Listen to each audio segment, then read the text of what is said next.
So like, if you don't know, you can't be blamed for something you don't know. Exactly. Right? It's because you work in the public sector, that doesn't guarantee that you know what people's legal and constitutional rights are. So you don't know. So the first one you can blame on lack of training, ignorance, just not knowing, because most people don't wake up and study the Constitution even though they should, right?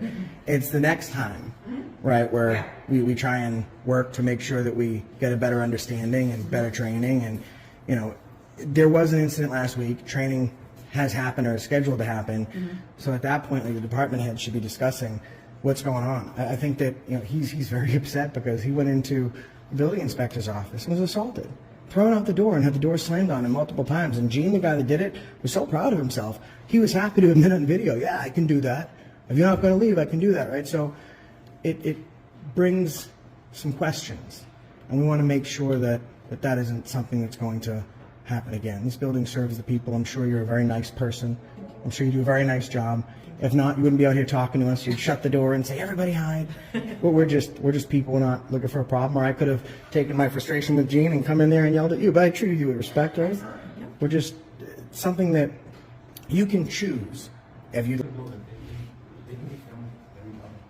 So, there's no consent by them.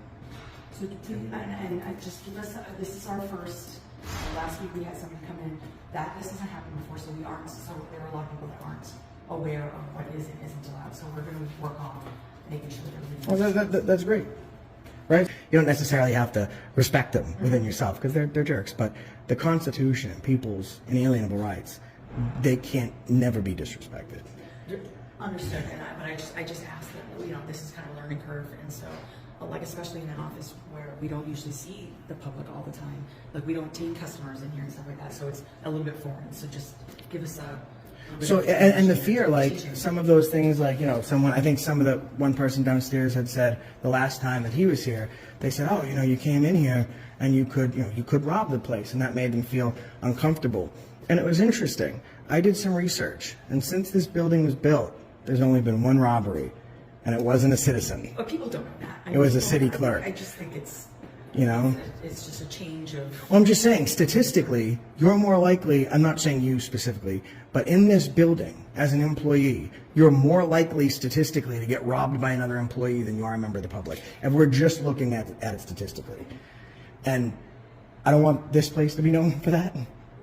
I want someone to do the right thing, and I want people to be trained. So I appreciate it. You're very kind. What's your name? Maggie. Maggie. Yes. It's very nice to meet you. And what are you doing there, Maggie? I'm the Chief Administrative Financial Officer for the city. That's what I'm talking about. Perfect. So I'm not going to ask you